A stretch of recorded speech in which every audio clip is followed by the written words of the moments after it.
Umthetho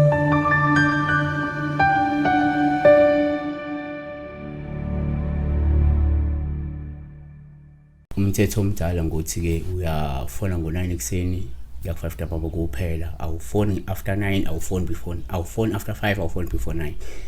Awungathaphi, awumsendele SMS, awuceli ngoWhatsApp igama kuPastor ngishendele nofliki ngokuphuthumayo nje. Sibheka la uNelisiwe Mankanku 5671 uTuphupha utshala umbona-ke uNelisiwe Mankanku akakwazi ukubingelela umuntu suffering from creatine deficiency syndrome akakwazi ukubingelela, so siyamkhulekisa ukuthi ekwazi ukubingelela. So number 1 uthi-ke line ukuphupha utshala umbona ngicanga uMmbila ngesiZulu Millis ngihluphe in English Millis or maize, yeah, khona labo maybe in English crops Millis, yeah, Millis correct, or Millis or maize.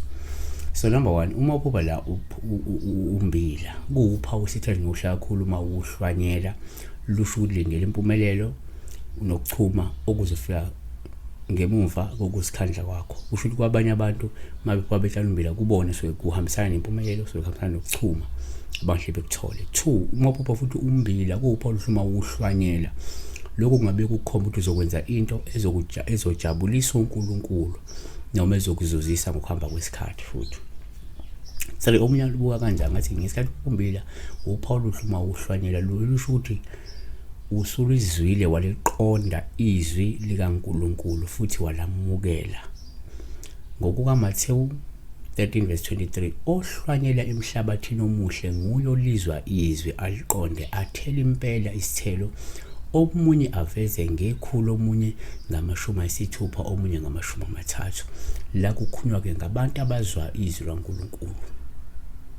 4 uma uphupha futhi uMmbila kuwuphawu lusho uhlwanyela, lokhu kungabuye kusho ukuthi ushumayela izwi likaNkulunkulu kubantu abalemukelayo, noma kunobizo lokushumayela izwi likaNkulunkulu. 5 uma uphupha futhi uMmbila uphawu lusho uhlwanyela, komunye lokho kungasho ukuthi noma kungakhomba imizalo yokutshala imali ezikhungweni zokutshala imali, noma-ke kungasho la ukuqala ebhizinisi noma umklamo ozokwenzela imali esikhathini esizayo. 6 omunye umuntu kuyenzeka ephupha uMmbila kube uphawu lusho uhlwanyela osuke lukhomba ukukhulelisa uma ungumuntu wesilisa. Uma ungathi uyahlanyela lapha kukhomba lokukhuza endaja lapha ku-sexual activity bese ukukhuleliswa. Kanti lapha number 7 kodwa futhi uma uPhumbile uphawu uma uhlwanyela endaweni eyomile, lokho kusho ukuthi uzosheshe uhlubuke evangelini ngenxa yokungazinzi nakuba usulizilwe izwi likaNkulunkulu. ngokukaMathewu 13:20 ohlwanyela edwaleni nguye olizwa izwi alamukele masinyane ngokuthokoza, kepha kanampande phakathi wakhe, kodwa uhlala isikhashana nje ukuthi sekuvele ukuhlupheka nokuzingelwa ngenxa yezwi akhubeke masinyane. Futhi number 8 uma uMmbila uphawu uma uhlwanyela endaweni eyomile, lungabuye lukhomba ukulala nokuzama ukukhulelisa mhlawumbe umuntu ongenayo inzalo ongekakhulelwe. 9 kwesinye isikhathi uma uphupha futhi uMmbila uphawu uma uhlwanyela endaweni eyomile, komunye lokhu kungakhomba ubudedengu bokutshala noma ukufaka imali yakho endaweni engafanele futhi engeke ikulethele inzuzo ngokuhamba kwesikhathi.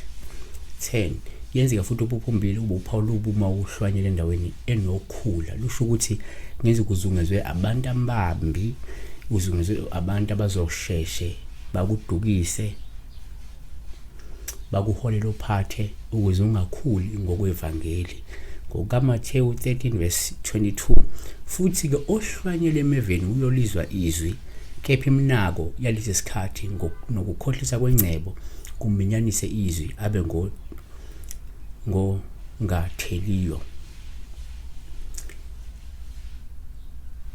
Uma futhi ubona ingathi uhlwanyela endaweni enokhula, lokho kungakhomba ukuzifaka ebantwini abangalungile.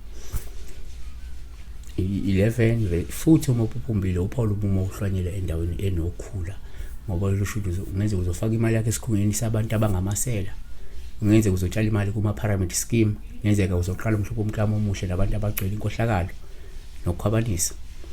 Mhlawumbe imali ngavele iphuphule kanti wena kune-pyramid scheme osoyibonile kuthiwa hey uma ufaka imali akuzolunga, baleka ngazo zombili. Siyabonga-ke besibheka la ukuphupha nje uhlwanyela, kungaba uMmbila, ngaba anything osuke uyihlwanyela, but la sokulunga ngoba besikhuluma ngoMmbila, but ukuhlwanyela konke kuhambisana nayo lento lena esikhuluma ngayo la, ngoba ngeke siphuphe sihlwanyela into eyodwa. Omunye uphuphe ehlwanyela uMmbila, omunye uphuphe ehlwanyela amazambane, omunye uphuphe ehlwanyela ubhatata, omunye uphuphe ehlwanyela isipinashi, omunye uphuphe ehlwanyela etc. Be blessed.